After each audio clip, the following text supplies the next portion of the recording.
Boa noite pessoal, boa noite a todos meus irmãos, minhas irmãs da Casa de Oração, irmão Francisco de Assis.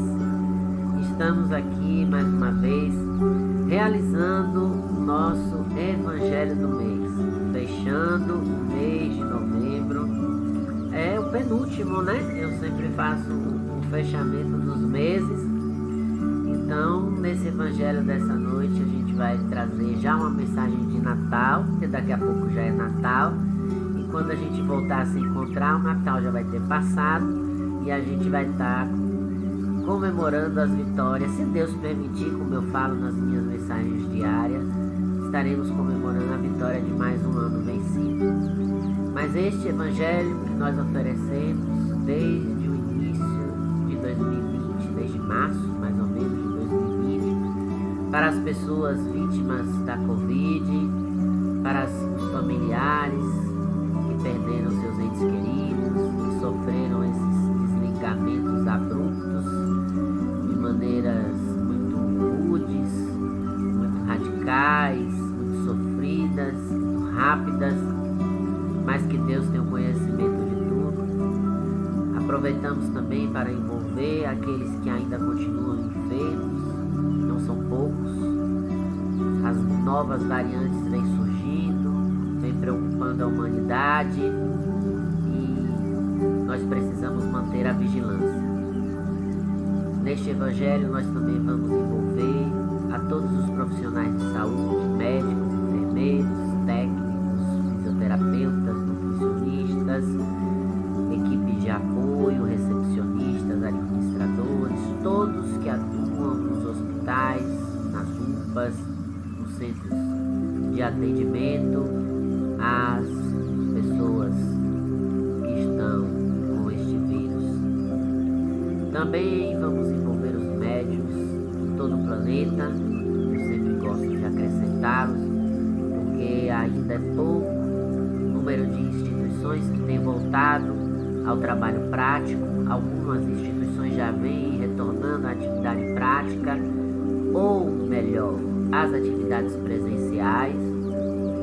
E nós sabemos da importância do intercâmbio para auxiliar esses irmãos que estão se desligando do corpo físico e ainda não conseguiram despertar para a nova realidade que os atinge. Então peço a espiritualidade por cada um dos médios que não estão podendo trabalhar, que possam neste momento ter o seu corpo físico e espiritual limpos de qualquer miasma, de qualquer influência espiritual que porventura esteja cercando-os. Peço também por aqueles irmãos que, diferente de nós, que temos tanto, sofrem com as dificuldades que a vida os impõe, aqueles órfãos que não possuem os pais junto de si, aqueles que estão abandonados nos asilos pelos familiares, que muitas vezes não os visitam e ainda por cima utilizam os seus recursos de uma vida toda de trabalho e benefício próprio. Pedimos também por aqueles nossos irmãos que não têm uma residência, que não têm um teto, que não têm um abrigo, que estão pelas ruas dormindo em cima de papelão, debaixo das marquises. Que Deus possa confortar a cada um deles. Também aqueles que, diferente de nós, não sabem o dia e a hora que terão um alimento, que dependem de doações, que neste final de ano nós sabemos que muitas doações aumentam. O espírito natalino traz isso de bom para nós, seres humanos, mas é uma realidade que precisamos enfrentar diariamente, porque a fome, ela ocorre durante todo o ano. Pedimos por aqueles irmãos que estão encarcerados, que estão por uma justiça terrena, sendo cobrados por algum crime, algum mal que tenham cometido, e aqueles em especial que estão lá e que por alguma razão não tenham cometido crime algum, mas estão pagando só Deus sabe o porquê.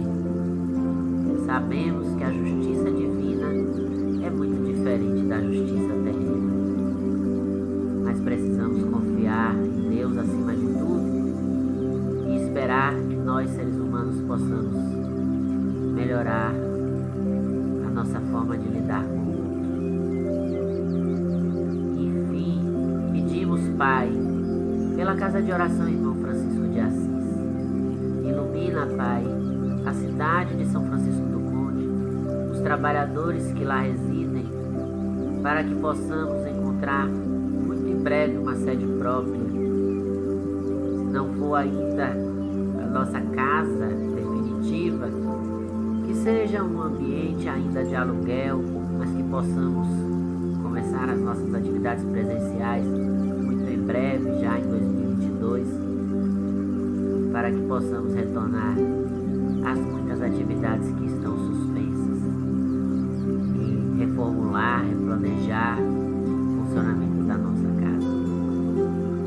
Enfim, Pai, mais uma vez te agradecemos por esta oportunidade, por estarmos aqui mais uma vez reunidos neste contrato que fizemos, uma espiritualidade de louvor e de agradecimento por estarmos aqui, vivos, firmes, fortes, erguidos de nossas quedas, mas livres de tanto mal que acontecera ao longo deste ano para tantos próximos a nós. E é assim que nós iniciamos este Evangelho, fazendo a leitura de uma mensagem do livro Bênçãos de Natal, livro que é uma psicografia do médium Divaldo Franco, através do espírito Joana de Ângeles. E o trechinho que a gente vai ler, ele diz o seguinte, ele está lá no capítulo 6, Alegrias do Natal, já é o finalzinho do trecho, gente. E ele diz o seguinte: o Natal é a oportunidade feliz para cada homem voltar-se para dentro de si, fazer a paz consigo próprio, valorizar a bênção da vida física que se esvai célere e amar. As alegrias do Natal facultam ensanchas para cada um felicitar-se mediante as doações de amor que se permitiu, renovando as paisagens íntimas e dando um passo além do eu, de estender a solidariedade com os que sofrem, os que se amarfaiam nas lutas, os que se desesperam, os que se sentem a sós, os pequeninos e velhinhos ao abandono nas ruas e nos campos, dilatando até eles a ternura e facultando-lhes sorrisos por meio da ação do bem, que transforma o homem em anjo de amor e o faz repetir quase em silêncio novamente a sonata inesquecível dos céus, dirigida aos ouvidos do mundo atento. Glória a Deus nas alturas e paz na terra para os homens de boa vontade. Engraçado, gente, que eu abri o livro aleatoriamente e caiu muito do que eu estava falando na nossa abertura. Que a gente possa amar 365 dias no ano, não apenas no Natal. Vamos à leitura do nosso Evangelho, lembrando também da nossa água fluidificada, que a espiritualidade derrame as bênçãos sobre cada copo, cada jarra, cada líquido que está em nossas residências, que ao bebermos seja o bálsamo, seja o remédio, seja o lenitivo, seja o tranquilizante, seja o que for melhor para o nosso corpo físico e espiritual. Vamos ler a abertura aleatória do Evangelho segundo o Espiritismo de Allan Kardec, no capítulo 21. Haverá falsos cristos e falsos profetas. O item que caiu para nós é o item 11, Jeremias e os falsos profetas. Eis o que disse o Senhor dos Exércitos: não escuteis as palavras dos profetas que vos profetizam e que vos enganam. Eles divulgam as visões de seus corações e não o que aprenderam da boca do Senhor. Dizem àqueles que me blasfemam: o Senhor o disse, vós tereis a paz. E a todos aqueles que caminham na corrupção de seus corações, não vos atingirá o mal. Mas quem dentre eles assistiu ao conselho de Deus, quem viu e ouviu o que ele disse? Eu não enviava esses profetas, e eles corriam por si mesmos. Eu não lhes falava, e eles profetizavam de sua cabeça. Eu ouvi o que disseram esses profetas, que profetizaram a mentira em meu nome, dizendo: sonhei, sonhei. Até quando essa imaginação estará no coração dos profetas que profetizam a mentira, e cujas profecias não são senão seduções dos seus corações? Se, pois, esse povo, ou um profeta, ou um sacerdote, vos interroga e vos diz: qual é o fardo do Senhor? Vós lhe direis: vós mesmos é que sois o fardo, e eu vos lançaria bem longe de mim, disse o Senhor. Jeremias capítulo 23, versículos 16 a 18 e 21, 25, 26 e 33.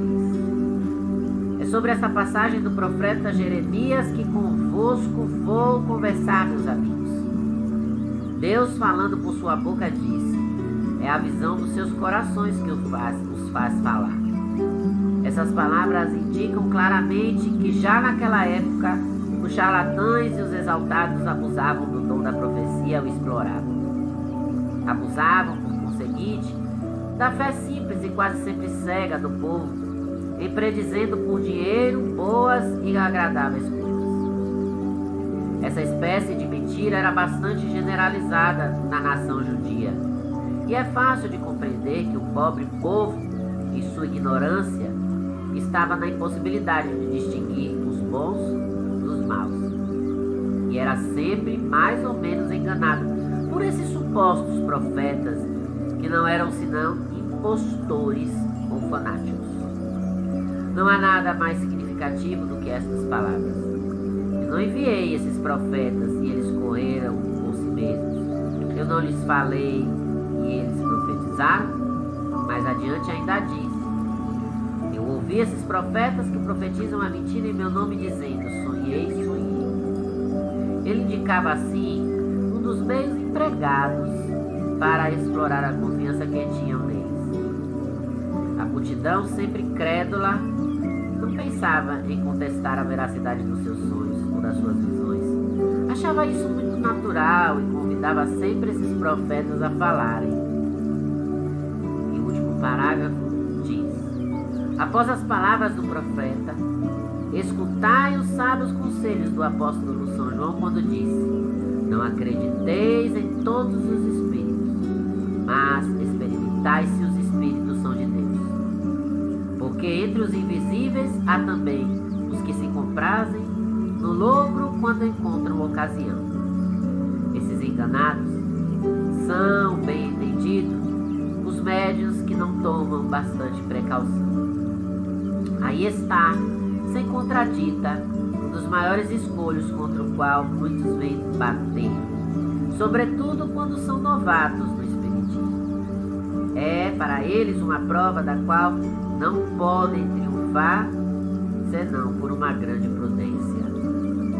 Aprendei, pois, antes de todas as coisas, a distinguir os bons e os maus espíritos, para não vos tomardes vós mesmos falsos profetas. Luoz, Espírito Protetor, Carichu, 1861. Um trecho novo, né, meu Deus? Acho que eu nunca tinha lido esse. Ele encerra o capítulo 21. E é importante esse final porque ele nos traz um grande ensinamento. Nós precisamos distinguir as mensagens dos bons das mensagens dos maus espíritos.